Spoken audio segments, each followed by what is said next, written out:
let's go ahead and get started. So Randy, the floor is yours. Cool. Thank y'all for asking me to come and have a conversation. That's one thing I'm definitely not lacking in. Here's what I was kind of thinking of. Like, I have kind of my go-to things that I usually go through when I'm talking about marketing for small businesses or doing a presentation. And so there's some things I definitely want to touch on, but this is a conversation. So I really wanted to kind of hand the floor back over to you guys as business owners and just see if there's something when it comes to marketing that has been on your mind, or that you are like, where is your kind of gap right now, or what is it that you're trying to accomplish? And let's start there, and just, not that I'm going to know all the answers, but maybe it'll be something to kind of guide us into some of the topics that I have on my bulleted list over here. Is there anything that comes to mind? I have a question, Randy.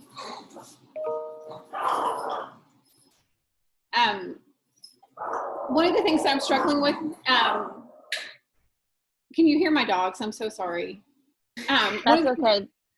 I'm struggling with this as I look and analyze my content and what's successful and what is not, is the more personal post.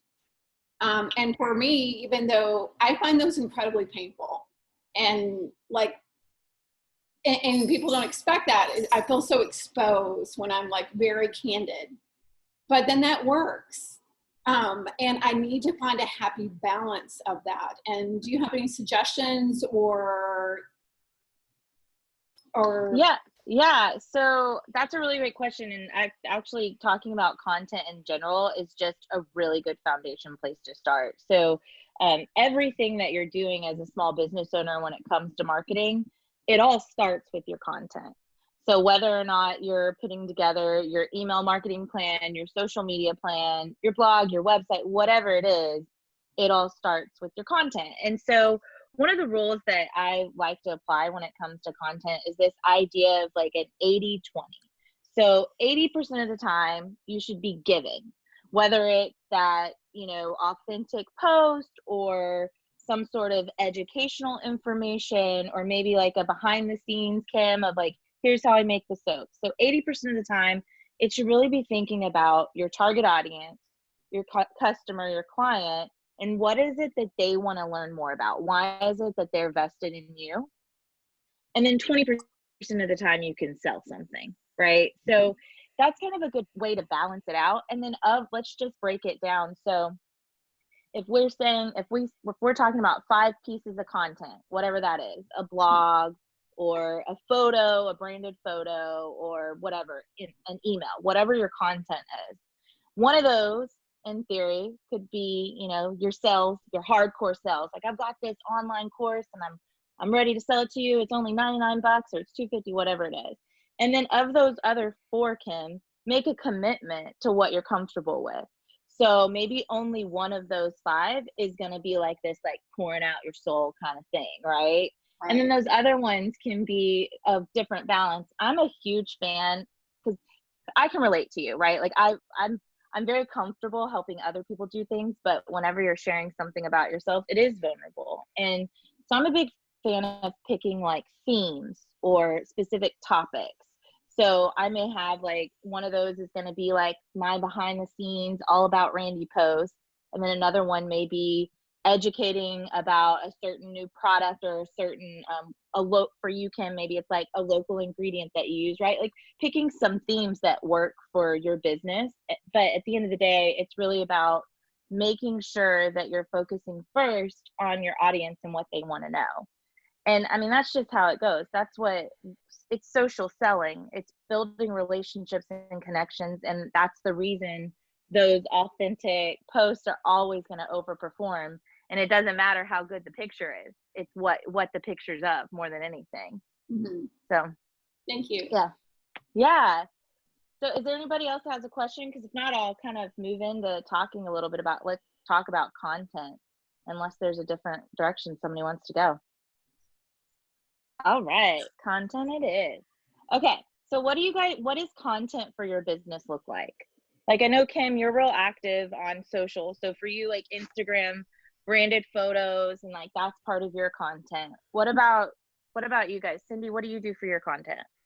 I know that was, I guess a question that I have or would come up with is like a lot of I'm wedding planning, right? So a lot of my content is like previous wedding photographers' photos. So it would be like pinning on the boutonniere, and I might explain like what, how we started pinning on the boutonniere, or cake cutting, or I try to do specific different events of a wedding rather than just like a happy couple in every single post. But one of my problems is like 80%, I know I'm supposed to be giving 80% information. So tips and tricks and knowledge, but how many things can I share without being super repetitive? And I don't have a photo of everything. Like I want to be at a wedding being like, oh, stop right there. Let me get a picture of that. Stop right there.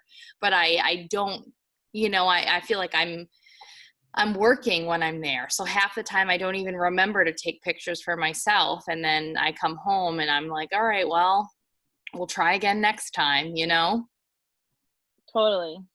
Can anybody else relate to this idea of like, well, I'm out of content. I don't have anything else to say. Yeah. Is that a thing? Because I know it is for me. But then I get my best ideas right at like 2 a.m. when you're like rolling over and you're like, this is it. I've had a breakthrough. That's how I work, and I like open up my notes. But yeah, so I think like this I'm trying to think of the word, but like we get to the end of the line and we're like, well, we've already shared everything. There's nothing else for us to share. I think that happens to a lot of us, especially if it's your own business and maybe you are a solopreneur, or maybe you have a smaller team and you don't have an entire marketing department to help come up with ideas, or really at the end of the day, validate the ideas that you have.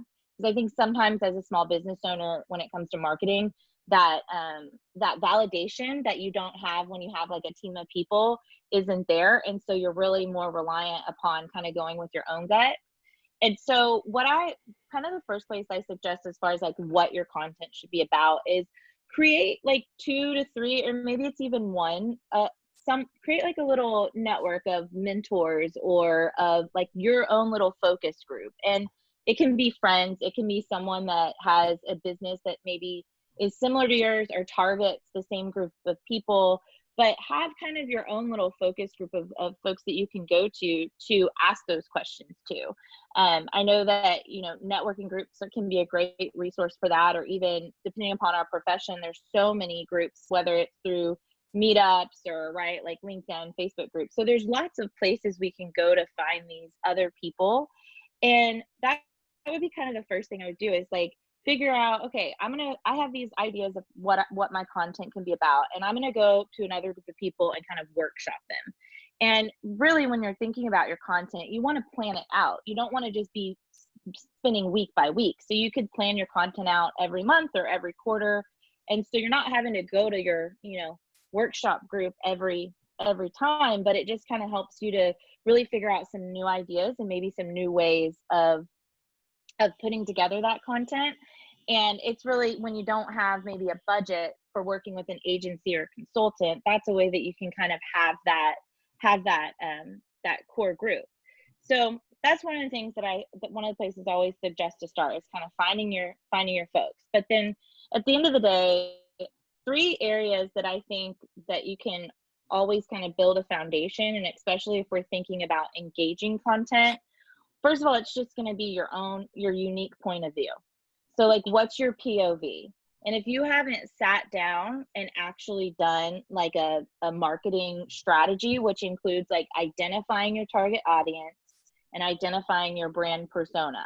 And a part of your brand persona is your POV. It's why did you start your business? What makes you unique? What's your differentiator, right? It goes back to that old school, like doing a SWOT analysis. Like, what is your POV? Because that is what is going to inspire all of this content, so that it's not just, well, I'm just throwing up another picture of a wedding. Well, what makes you unique? I'll give you an example in wedding world. So Vanetta Petty's, you know her, she started Pop and Go weddings. And so her whole thing was doing all of these like very niche pop-up weddings. Like, it wasn't at large venues. It was for folks that were maybe traditionally they might elope, but they wanted something a little more like intimate and local. And so it was like popping up at a winery, a vineyard, whatever, like, you know, smaller things. She really carved out like her unique perspective. It was all about like saving money as a bride, being able just to have fun and make it your own and simple and small. It's very different, right? Than like when you're talking about a really competitive industry like the wedding industry. She carved out her unique point of view, which was this pop and go wedding concept. And so no matter what industry we're in, we really have to spend time carving out what our unique point of view is. Because if we don't, then we're going to get halfway through our marketing game plan, or we're going to get to the end of our marketing game plan because we think it's the end, right? We're like, well, we're done. We've run out of ideas. Versus if you've spent that time really, really honing in on who your brand is and what your brand persona is, you're going to constantly be able to go back and kind of think like, okay, well, in regards to this thing going on in the industry, or in regards to this new aspect or this new project I have, what's my unique perspective? What can I bring to the table? Because you're going to have to put out your own unique content. It can't all be someone else's. And so that can look a lot of ways. I'm a huge advocate for blogging or vlogging. Like I'm a huge advocate for live videos, for blogging, and then turning those, and then branded photos. I love me some branded photos, y'all. And we can talk more about that. But those are kind of 3 areas that I found to be the most successful in being able to replicate and repurpose content. Because that's the great thing, is that we don't have to just write a blog and then leave it on our website, right? Like we get to write a blog or create a video and then share it out across all of these channels in different ways. It's incredible. It's so cool, right? Like marketing is so cool. And then we get to know where our video or our blog performed the best. That's also really cool, right? So it's figuring out how you want to put the content together first, and then and your unique perspective. And then 2 other areas that I always like to think about when it comes to content, especially if you feel like you're constantly getting stuck, is there's consumer generated content or user generated content, or however you want to look at it. So an example of this, like if you are in the restaurant industry, this is like so easy for you because constantly people are coming in. If you got a retail shop, they're constantly coming in. They're probably posting on social. They're naturally like writing reviews, they're doing something on their own to engage with your brand automatically. So like folks that have like a retail shop or have like a restaurant, they kind of have a leg up on some of us that maybe don't have like a physical spot, or we are more of like a service or a product that's online, where, you know, user generated content can be a little bit more difficult. But this is the idea of like when someone comes into your restaurant, they take a picture of your food, right? And they post it and they tag you, right? That's user generated or consumer generated content. They've created something for you. All of us have this in our business. So it can be like when I do workshops in person, someone a lot of times like will take a picture and post a picture, and then I get to take that, and hopefully they're saying something good, right? Hopefully they're like, oh, she's so awesome and gave me great info. Hopefully it's not like, man, this girl, avoid her, right? So you can take that and share that to your Facebook, so whatever, social media. You can take that and repurpose it into other areas, right? Like if you're writing a blog about this workshop or this project you just did, grab in that user generated content, right? Be like, hey, like so-and-so gave me a shout out. Thanks so much. Here's the photo, giving them street cred, right? So that consumer and user generated content is a great way to make sure you're kind of engaging with folks that are your audience or potential audience or customers, but then it gives you another place to go to get some ideas and hopefully to have some of that. Now, some of us may have that naturally happen. You know, for me, it might be when I'm doing a workshop, or for Cindy, it might be doing a wedding, or Kim, when you were doing like community market, like those things naturally happen. And some of us might have to figure out a way to get a little creative to get that. But taking time to figure out how you get other people to participate with you is just part of the marketing game.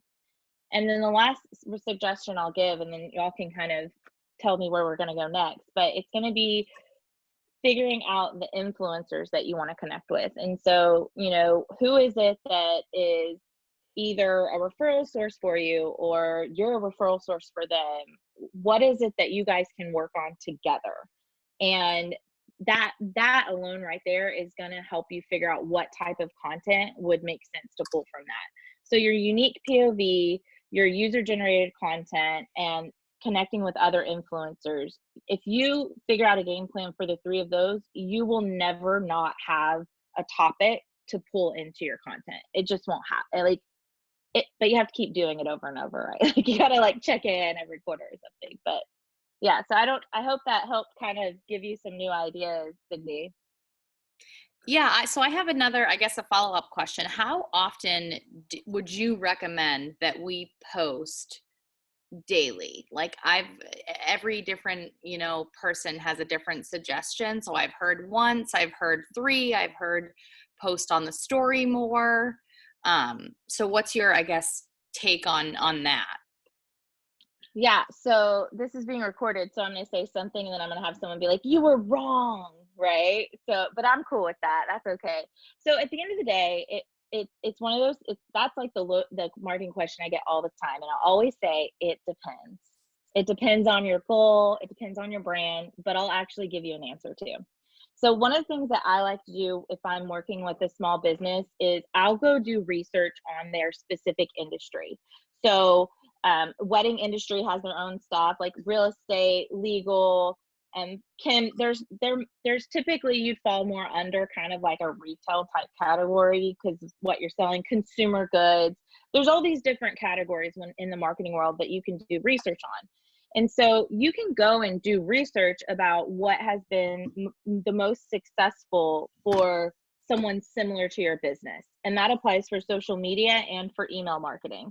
So you can get like average click rates on social media, average reach, the engagement that you should be having, average open rates for your email. There's all of this information available, honestly, y'all, with a Google search. It does take time, but it's one of those things that you just, hey, I'm going to commit to spending time on my marketing plan every week for 2 hours or 3 hours, whatever makes sense for you. Because the main thing is that you're doing something. So you can go do research on your specific industry and learn something there. And then I can tell you a few things from like a generic kind of best practices. At the end of the day, the most success that you're going to have is by doing something like consistently. So whatever it is, whatever you decide to do, you do it consistently and you do it for at least 30 days at minimum. Do the same thing for 30 days. And maybe even 60 to 90 days. Like if it totally sucks, right? Like maybe you can shift something a little bit earlier.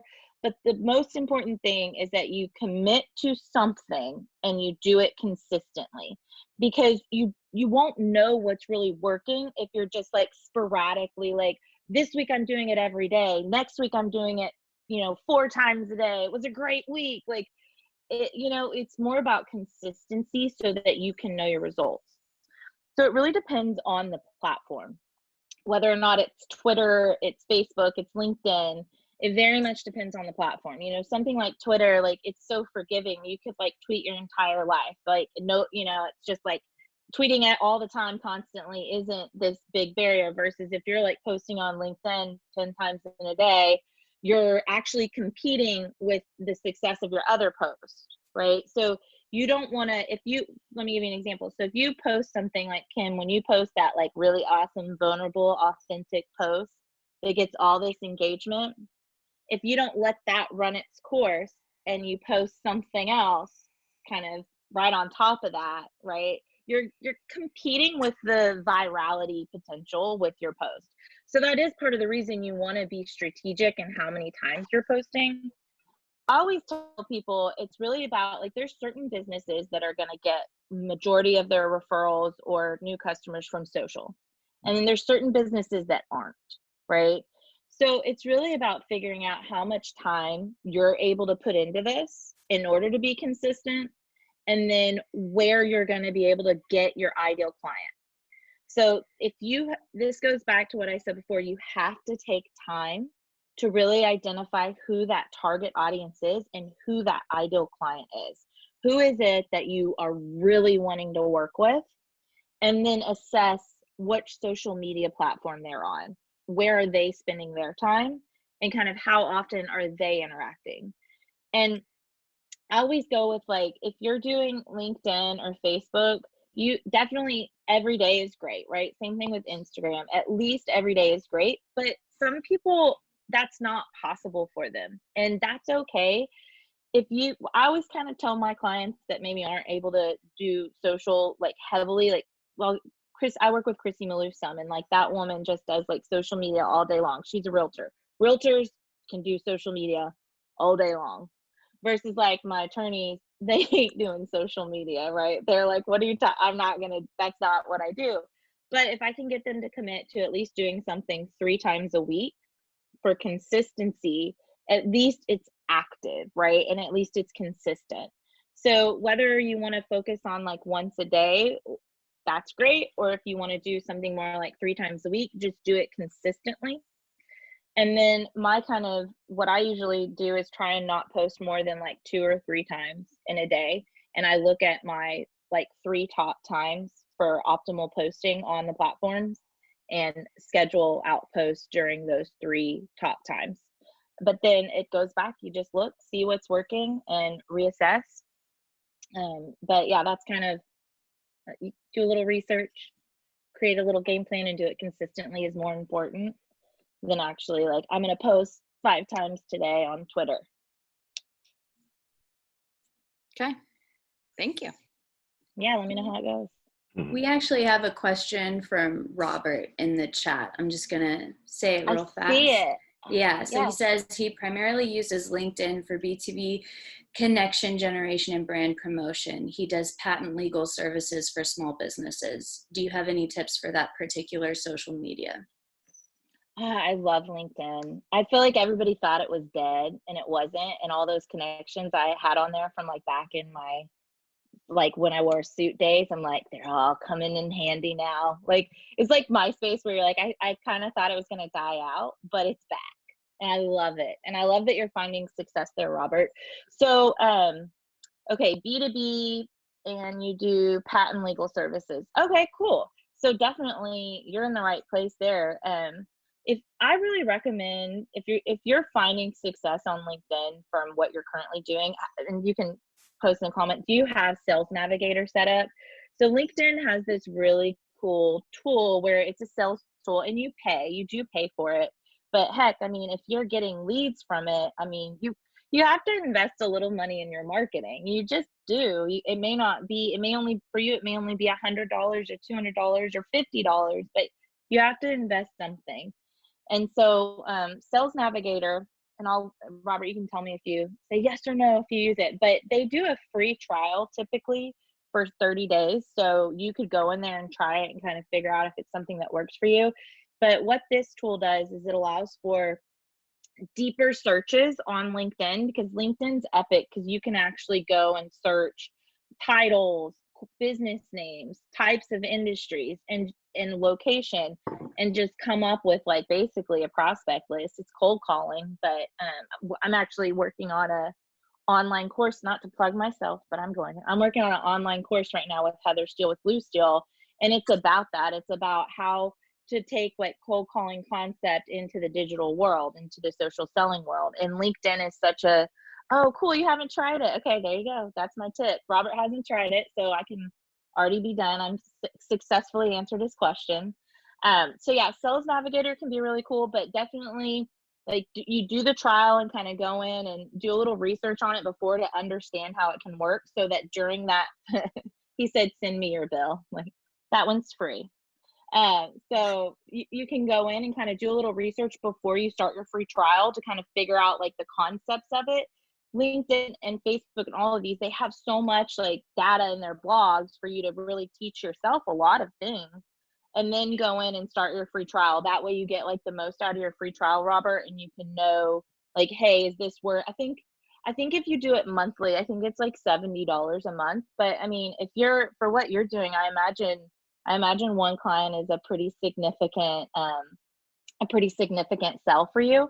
But LinkedIn is really about building those relationships. So the way I like to think of LinkedIn is the same concept as if you get your mindset into this idea, if you walked into a networking room, you're not just, well, let's hope that you don't just run up to everybody and start slinging out your cards and you're like, I'm selling this, I'm selling that. Some people do, and we all know who they are. And, you always appreciate someone that's like real hardcore, but it kind of is, it takes away from the whole concept of relationship building and building connections. And so LinkedIn is really like heading into a networking room. Like, what would you do? Okay, so I'm gonna do my 30-second commercial, which in LinkedIn world, it's like the newsfeed concept where you're posting your own content constantly.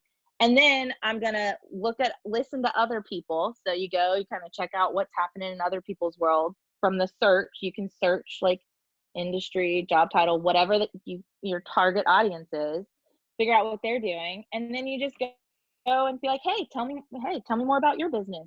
Oh, like asking them questions, engaging with them on their feed. It's just like if you were going and networking. And so figuring out like a specific list of people that you have identified as your ideal client. So Robert, for you, if you do patent legal services for small businesses, you know that it's small businesses with, I don't know, I'm going to make this up, but like 25 employees in the DFW Metroplex that,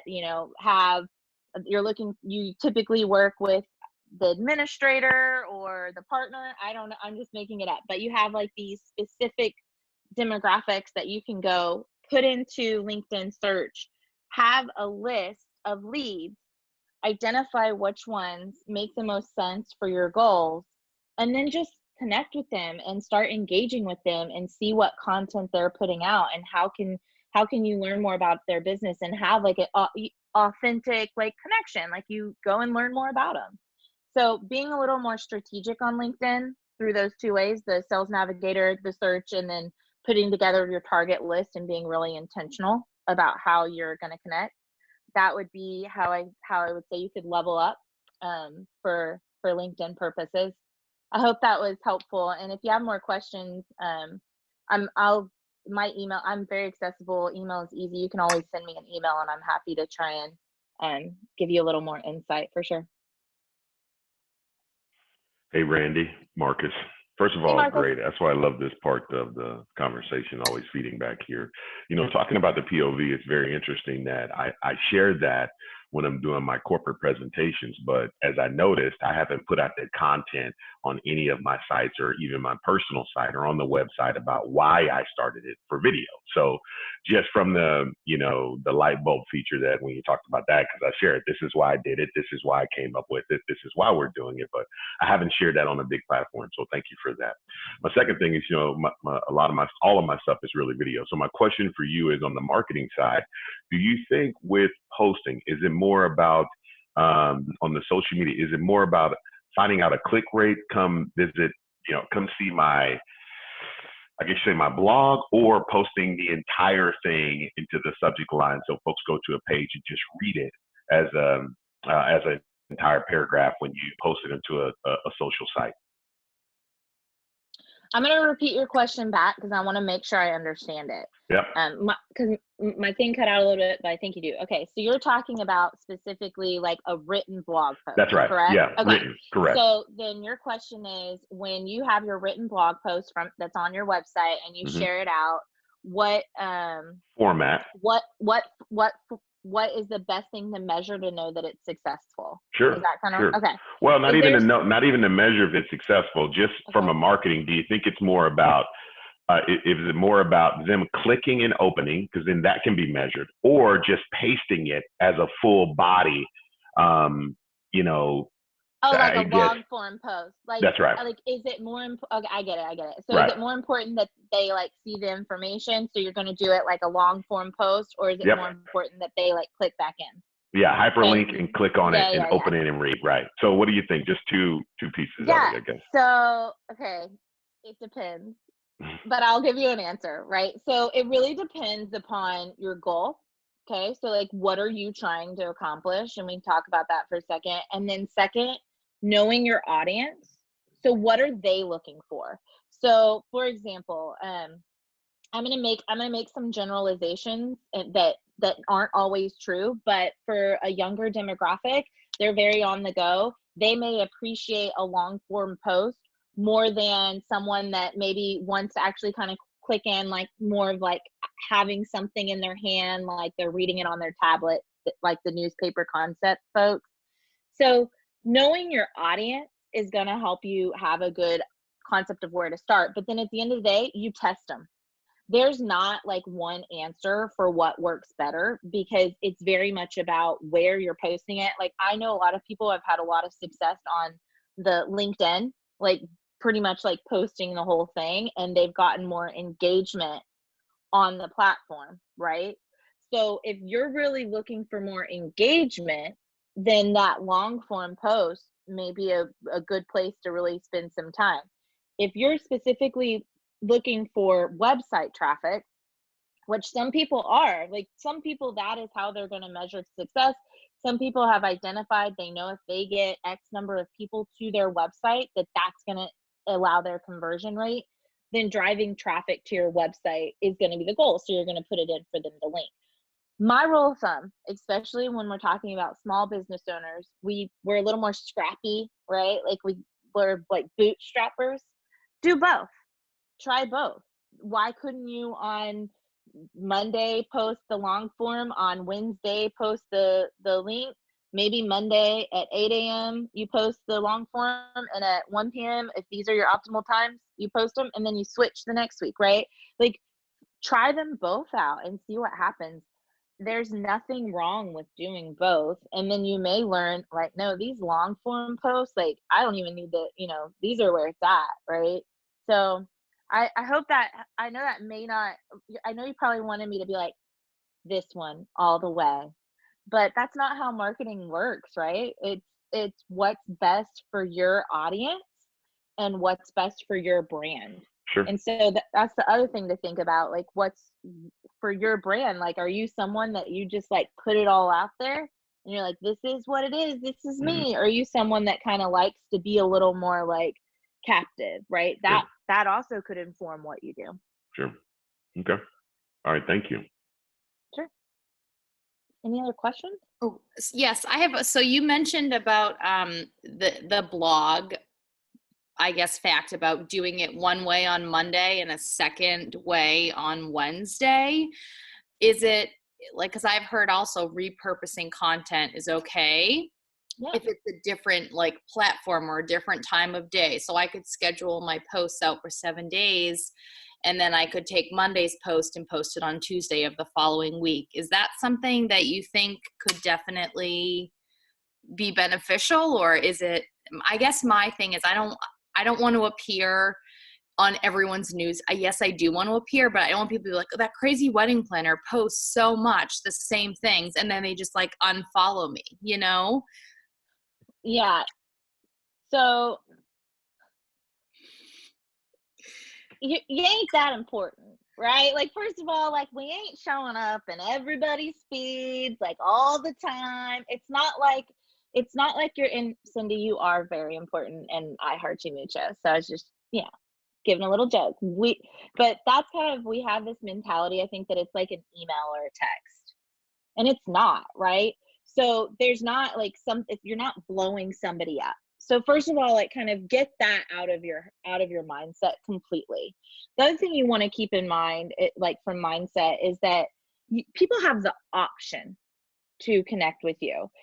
Think about, like, we're scrolling through, like if you have a really awesome post because you're putting time into it, it's a photo, it's something that is offering information, right? Like it looks good, and you're not just like 50% off today, $9.99 today, right? You're not car dealership. You're not going to offend someone, right? Like, so it's okay, even if you have the same thing on multiple channels. My guess is you also have different followers on different channels. So like the people that would follow you on Instagram may not be the same people on Facebook, and definitely aren't the same people on Twitter.